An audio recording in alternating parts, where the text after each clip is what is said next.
morning routine that really works and that is sustainable.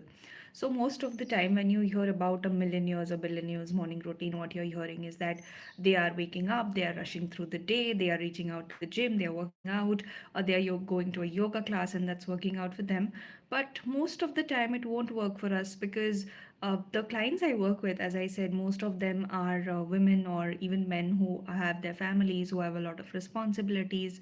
So from the moment they wake up, they know that they are going to step into something. And at the same time, it's true that if you prime your nervous system, your brain, for really how would you want to, spend rest of the day? What would you really like to achieve, make money, or do anything that you want to?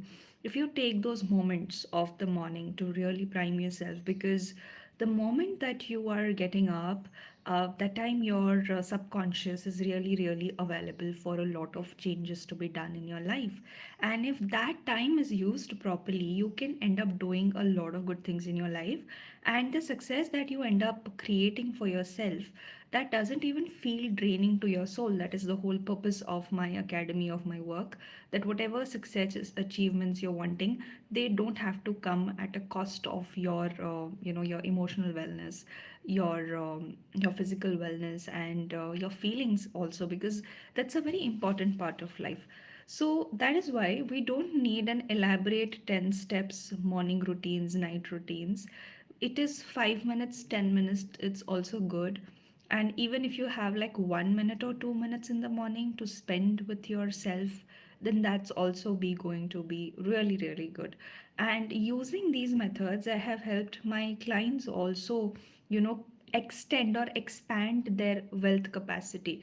Now if you see, when we talk about money, power, visibility, everything, we often repel those things energetically, because if you have more of it, you are going to be more visible.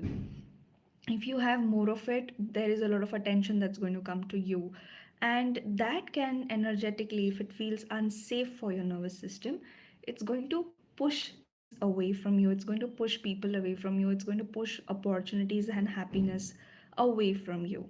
Okay, and that is why we need to start making our nervous system feel comfortable as we are expanding day by day, right? Because we all want to expand, we want to grow, we want to increase the amount of wealth we have, we want to increase our happiness. So it is all about growth and expansion. And when we hear these two words, even if they are very exciting for your mind, for your nervous system, it can be still very unsafe and uncomfortable. So the catch here is to make your nervous system feel comfortable. So, in the next meeting of Mission 2026, we are actually going to discuss this. How do we spend those 5 minutes in the morning or those 5 minutes before you go to bed? And I'm going to share my secrets that have worked with me, and I'm also going to share some of it in this particular live. You can go to the description after this live is over, and you can register if you want to join Mission 2026, and if you want to create this feel good factor in your journey towards success. Because there are a lot of people who may also get successful but still not feel happy or content, and there are people who think about success and think about what they would want in their life and end up doing nothing about it. So, whichever category you belong to, or you just want a community to grow with together, because these sessions are group sessions, you can definitely join in. One more thing that we are going to do in today's live, I'm going to share what I have in my reading list for the first quarter of the year. Okay, I wanted to actually make a video about this, but then I thought let's do this in a live. So two things to share: what can you do with your morning and in your nights, and what am I reading these days. So in the morning, the first thing that actually will make you comfortable could be anything. So the feel good factor and the gratitude is important. So feel good plus gratitude. What can you do? Get creative. I don't know what your life is like, I don't know what feels good to you. If you were a client sitting in front of me, we could have figured it out together. But it could be anything, like getting up and putting some beautiful lotion on your skin. This can be a feel good thing. Or just being in your blanket could be a feel good thing. Or opening your windows and looking at the nature and feeling grateful about it could be a feel good thing. So the first 60 seconds, which we often consider as I just need to rush into the first thing that I need to do. It could be, getting your children ready for school, or it could be starting to cook, or it could be starting to go to office, because that's how most of them live. And when I was working in IT, we would live in a PG. That's how we saw most of the girls, get up and just go get whatever breakfast they can get, eat something, rush to the office. So this, if we start with the energy of rush, we are going to attract more of that in our whole day. And the thing that we will go on an autopilot mode is actually going to increase. That is why we want a slowdown, we want a feel good, and we want gratitude for that. A lot of people, even if they are taking that one moment of pause in the bed, in their blanket, and they have a very critical voice that I am so lazy that I am doing this or whatever. But the moment you realize that this is a sense of safety for your nervous system and you are appreciating this moment, these kind of spacious moments in your life are going to increase. And don't worry, that's not going to reduce the amount of money that you make. In fact, the more spaciousness you have, the more creative you get. The more creative you are going to be in today's day and age, the more money you will end up making. Because a lot of ways in which people used to make money before have changed. And if you don't have that spaciousness in your life, you don't have an opportunity to open up your eyes and look at what is changing in the world, because the world is definitely changing. So that's one. The second is, you are going to set some goal for that day. Okay, this is what I would want to achieve. Or you listen to yourself, what do I need to do today to make myself happy? So it can be, let's say if you have a business, you are looking at certain number of sales to be done, or certain operations to be completed in the business, or something like that.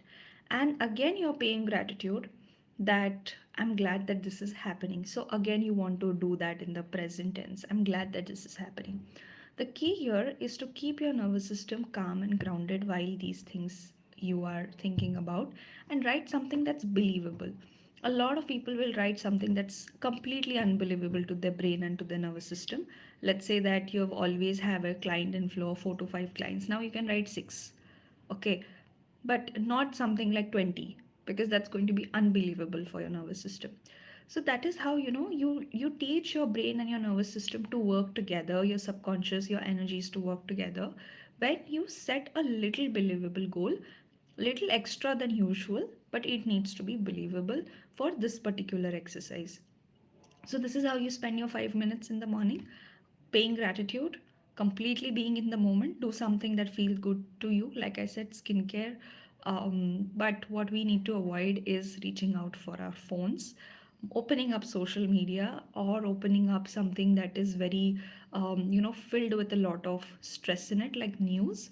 Anything like that in the first 2 3 minutes in the morning is going to make you crazy. Okay, and for most of the people, that morning time goes into looking at the time, saying that I'm already late, and sleeping a little more, and saying that I'm already late. So if you know you want to sleep a little more, sleep a little more. But the moment which comes to come out of sleep and start working, if you spend 5 minutes like this, you are also going to sleep very restfully. So this is about the morning. Now, what about the night? Again, people have 10-step skincare routine. Does not work for me. So, for me, I have found out certain products that work for me, and I don't even have a major skincare issues. So, I know we're talking about success, manifestation, and nervous system, and we're not talking about skincare. But whenever you engage yourself into some kind of skincare activity or some kind of relaxing activity in the night, you're telling your nervous system that it is time to calm down now. Because it's very natural for us to reach out to our phones again, laptops again. And this light that is coming, right, it does not trigger the production of hormones that is important for rest and rejuvenation. So hence what we do is we engage in something that's more soothing. So you can go for skincare, find out few products with which you can start your small skincare routine. Something again that's doable. Don't make it another task, otherwise you're not going to do it. Or something as simple as getting some warm water, hot water, and dipping your feet in it, because that also is going to relax you. So this thing, your skincare, or my favorite thing, because art is very relaxing for me. A lot of times, if I have felt so many things, because I am talking to so many clients who are coming up with their own problems in my life, right? Like in their life, and they're talking to me. So it's very natural that I may also pick up on certain things, or I, in general, may know about a lot of complex things that are going on in the world. I keep reading it, I keep consuming it, right? So a lot of times the expression in words could not be possible. So for me, art really works very nicely. Yesterday I created something. I don't have it right now with me, but from few days I have been creating different things. So, for example, and this art doesn't have to make sense. So I have some markers, okay, and with the markers I just create some shapes and I start to paint those shapes. And this really feels like, relaxing to me. The design, the art doesn't have to make sense. It's art. Okay, so you see again, doesn't make any sense, but it's beautiful for me. And then if I am in a more mandala kind of a mood, then I may create something like this. And another very beautiful piece of art is on my softboard. And yesterday night, what I created was also very interesting.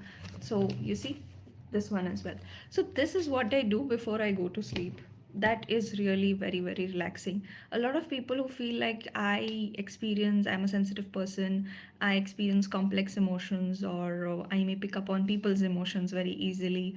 You can also do this because you are expressing something, or you are giving shape and meaning to something, color to something that you cannot see, and that releases so much from your system. So this is one of the reasons why art therapy works for a lot of people. So art could be a part of it, music could be a part of it. Similarly, if you find out of these three things, I will definitely engage in one of it. Skincare is my most preferred. Art, which I just showed you, and then sometimes warm water, amazing thing that really works well for me. So these very simple small things are going to increase your capacity to actually be more resilient to different kind of stressors that you go throughout the day. And you see, this takes very a few minutes. And even if, let's say, I'm creating art, even if it takes more time, there's no problem. There's absolutely no problem. And if you have your children, and if you think I'm going to be disturbed because of my children, get them also to do it. Like, give them some markers. They're just going to be so happy if they are engaging in this activity before they go to sleep. And you are actually putting them into better routines. Because if children don't see parents with the phones and they see parents creating art, they are also going to create art. So this is how we can do it. And there were, 2025, even 2026 and 2027, my focus was a lot on learning about personal finance, wealth creation, visibility. I was studying these things in very much depth. So there's a very particular routine that I followed, something that I did in the first 5 minutes, which really helped me see the increase or growth in my own revenue. So I'm going to share that during our next meeting in Mission 2026. So if you're interested, you can definitely join that. And now we come to the books. The best thing about two of the books is that they actually sort of felt like destined that Rutuja, you have to read it. So I read only because of two reasons. First, I really love the concept of the book. Okay, what is the book about? And if I love the author, I am definitely going to read it, or then the concept. Or if it is self help, it's the concept. Or if it feels like a very powerful recommendation from a person that I find intellectually or emotionally very sophisticated. So, when I say intellectually sophisticated, I do not mean you need to have a PhD degree. I'm going to exactly tell you what do I really mean by intellectually sophisticated. So, let's start. Okay, so the last thing that I recently purchased is this book called as the Four Purusharthas, the path to happiness, success, and meaning in life. So Purusharthas, in the Indian philosophy, are the four pillars of creating a fulfilling life. We might have heard about them. They are called as dharma, arth, kam, and moksha. Always wanted to read about it in a very simple way, and this is by the authors of Ikigai. So They say that they have found a lot of things that are common between Indian philosophy and Japanese philosophy. So, how they had ikigai, they have the same kind of a wheel of dharma, arth, kam, and moksha. And the best thing about this is usually the Sanskrit words can be very difficult to understand for somebody who does not know Sanskrit. So I have absolutely loved the definitions and how simply they have written the meaning of each purushartha. For example, for dharma, it's very simple. What does the world need from me? Okay, what does the world need from me? What can I give the best? What is it when I give that the world really feels resourceful and feels appreciated? This simple question can help you find your purpose. Okay, it is that powerful. um Earth is how do I need to sustain my life, so resources, your wealth creation. Calm, what do I love doing? As I said, this is the enjoyment aspect of life, you know. So many of us say that, oh, I have to do this work today, आज तो ये काम करना ही पड़ेगा, there is no other option. तो बहुत सारे shoulds होते हैं, बहुत सारी dutiful चीज़ें होती है, and a lot of times we are not having fun in our work. And people say कि हर चीज़ फन नहीं हो सकती है, but if you have committed to something you know that feels purposeful, that has meaning in it, तो आपके लिए वो सारी मेहनत करना, the whole suffering that you go through, the process itself also becomes very enjoyable. Okay, so that is what is exactly this whole system is talking about. So you can read this, it's in a very very simple language. If you want to start exploring Indian philosophy, this is a good book to start with. And not very well known, I would say. Not a lot of people know about this book. I just found the cover so beautiful on Amazon that I just saw what is there inside of it, and then it's by the authors of Ikigai. I did not read Ikigai, but I am reading this book at the moment. The second thing, as I said, that a lot of my focus is on learning about personal finance, managing money, and all of that. So again, a very simple but a very sophisticated author. This is by Radhika Gupta, who is the CEO of Edelweiss Mutual Funds. And the book is called Smart Money Management for a Sweeter Life. So the complex of, the concepts of personal finance can be so difficult or overwhelming or intimidating sometimes, that if it is told in a very simple way, okay, by someone who understands this thing, then it's good, right? So I used to listen to a lot of people who talk about personal finance, and I could resonate with the philosophy of only three people when it came to that, when it came to different aspects of finance, whether it's saving, investment, everything. One of them is Radhika Gupta, because she says it in a very simple way. And like I said, that simplicity is a signature of sophisticated people. They are not going to complicate things for you. They're going to tell you in a very, very simple way. So I read some part of this book, and it is again very, very easy. You see, she has also explained certain calculations in that particular book. Feels more like an advice from a friend than a finance manual. This is exactly what I was looking for, because if something gets just like a very boring finance manual, I am least likely to read it. I don't read boring things. So that is there. Now I said that the two of my books are actually something that I have felt like now I am destined to read this. So I was invited to this event where it was addressing school principals, and I was invited as one of the speakers. And I feel very lucky and grateful for that, because everybody on the panel were very, very senior. They were highly regarded people when it comes to knowledge, when it comes to the Indian knowledge system. So we also had the head of the Ramakrishna Mission Mutt from our city, and we also had somebody who specializes in the Indian knowledge system. Okay, so we had all these people who were there on the panel that day, and as a gift, as a token of gift for speaking in that event, I got this. This is the Bhagavad Gita that has been written by Swami Swarupanand. So we get very, very different versions of Bhagavad Gita, and it's good to actually read interpretations from different people. You get to see it in different lights, because the same explanation may not be understood by every single person. And I read few shloks from this, and the way it is explained is different. It's definitely different from the Bhagavad Gita that you get from ISKCON, which is very popularly known, and you can understand by any of this. Okay, you can understand from any of this, but I prefer the format of this one and some metaphors that have been used in explaining this one, um, a little more good, better that way. But I feel that these things, if you don't know the shlokas, it's very important that you understand it with the help of someone who has studied that particular thing very nicely. That's one.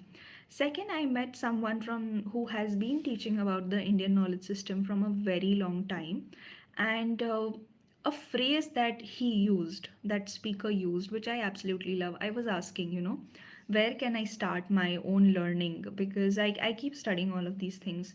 So I asked him, what all things can I do? And he said that when you are reading a particular shloka, you are actually meditating on that. So you meditate on that shloka, or you meditate on that just lesson that you learned, and it opens itself to you. This was very, very powerful. And after that, I slowed down my process of understanding these things even more, because reading something, studying something is one thing, and meditating upon something is completely and entirely a different thing. So, whatever you have and we have as a part of Indian knowledge systems, we have very powerful things.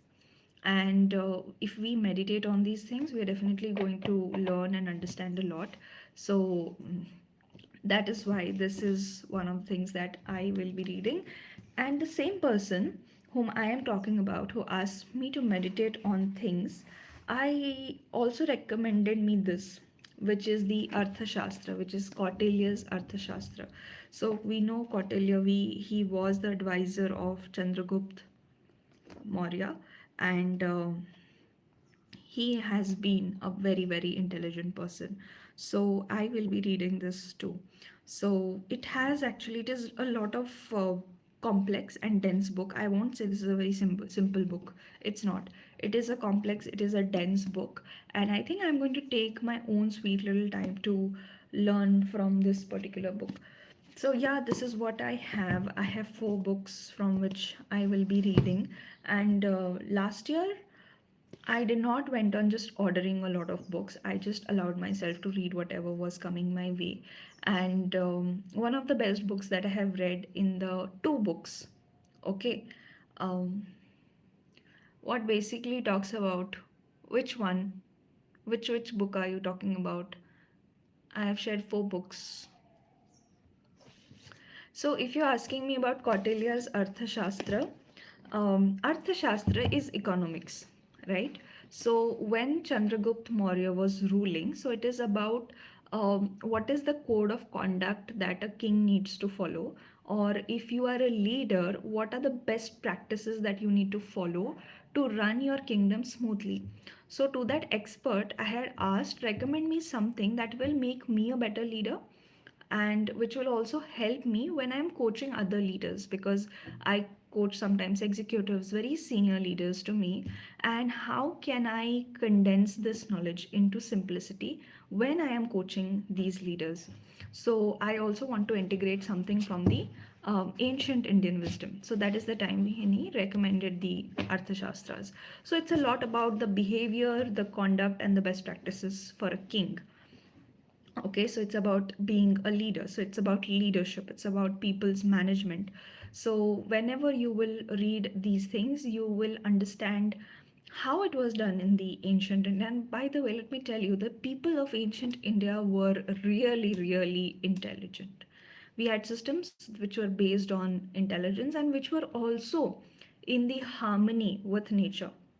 Okay, so that is what I am trying to understand, and I somehow have this intuitive feeling that as the age of AI is coming more and more, there's a particular sect of people who are moving towards more ancient practices because they are learning that those practices were actually sustainable. Okay, for example, in some cultures we eat on leaves, okay, banana leaves or some kind of leaves, and later on, when you have finished it, you again throw it back as a fertilizer to the soil, or you do that again. So you did not use any detergent to actually clean those things out. And when hot food is served on that leaf, it also creates certain reactions, I don't know specifically, which are good for humans digestion. So a lot of these things were already rooted in our culture, and I feel like a particular sect of people will go back to those times. So I always keep on saying that future is going to look like only two kinds of people. One who will move towards more cosmopolitan, more metro, more, trying to just get more and more things and more capital around it. And some of us would be like more ancient. And I speak to so many people who say, even if they are living in foreign countries today, Indians, say that we want to go back to a village, buy a land over there, stay there, or build some farmhouse over there. And now you see these documentaries being shown, these finance application podcast, actually, like Grow and all of that. Okay, so these things, and they are saying that we sold our flat in Bangalore, we sold this, and we are off back to close to nature, because it is becoming more and more overwhelming to stay in big cities. It's not only about the money that you're spending on things like rent and food, but it is also about not even getting good quality air to breathe. Okay, and not only about the quality of air, the quality of life, even after spending so much money, is something that does not satisfy our soul. So what's the point? So this is a big discussion that's happening, and that is why I see that a lot of people will choose this way, and it's actually good. Anything that we can do for our environment on an individual level is going to contribute greatly, and that has the potential to actually make India the sone ki chidiya again. Okay, we can do that, and for that we'll have to understand our culture very, very nicely.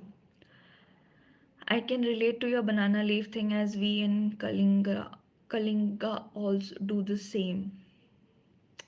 That's good. Eating on a banana leaf is a feast. We have banana plants at our home, and whenever we eat on banana leaves, the dinner, it has its own different, or the lunch, whatever we are having, has its own different flavoring to it, and yeah, so in whatever way, see, I just had my lunch. I'm still feeling hungry thinking about the banana leaf and the lunch that's served on it. So, whatever were these small practices which brought in a lot of satisfaction in your own life, and if you ask your family members, you'll get to know more about it. Integrating them back into what you're doing right now is going to help you get more and more sustainable. Because if you don't do that, what are you going to do? You're going to go to Chat GPT. You're going to ask everything to Chat GPT, and we all are going to live then in the very similar kind of a way, not asking ourselves as to uh, what does satisfaction, success feel like to us? What does wealth feel like to us? How much is actually the wealth that I would need? A lot of people don't know that number. That is why they think they have to make infinite amount of money, and then they get overwhelmed by that thought and they don't do then anything. Okay, and a lot of people stay in this loop. And yesterday's live was about fear of failure. So if you like to talk about deep, profound topics, this is the channel for you. I don't talk about things that are trending, I talk about things that really matter. And I feel like this is going to center people back to themselves, because the future does not need leaders who are going to make things more and more uncertain. We are already seeing that when the power is given to someone who is okay creating so much instability system, even globally, you know who I'm talking about. When the power lies in these kind of people, this kind of leadership, it is so difficult for the world to grow. If you also look at our own economy, there are so many things that are not going well in our economy, but we very few people will understand that, and for that you don't need an economics degree, you need to keep your eyes open, and we don't do it. And then we start to think and we feel like nothing is in our hands and nothing is in our control. So the world needs very grounded leaders, very practical leaders in the future. And at the Self Leadership Academy, I help people do that. I help them find the leader within so that they don't feel the need to always keep, overpowering other people, creating dominance, just how one is better than the other. True leadership is power existing together. So, true leadership is when a lot of nations can be powerful together. True leadership is when a lot of people can be powerful together. Everybody can be powerful together. So, when you are around a true grounded leader, they trigger the grounded leader, the calmer leader inside of you as well. So, we need strength and we need kindness to go together if we want such leadership, and we will have to create that. Who is going to do it? We will have to do it. People who are sane, logical, educated need to do it. Otherwise it's going to be very difficult time for the overall global situations. And hence you keep your eyes open and keep learning about what's really happening. And we need to be informed, at the same time grounded enough to make right decisions. See you in the next live. Bye bye for now.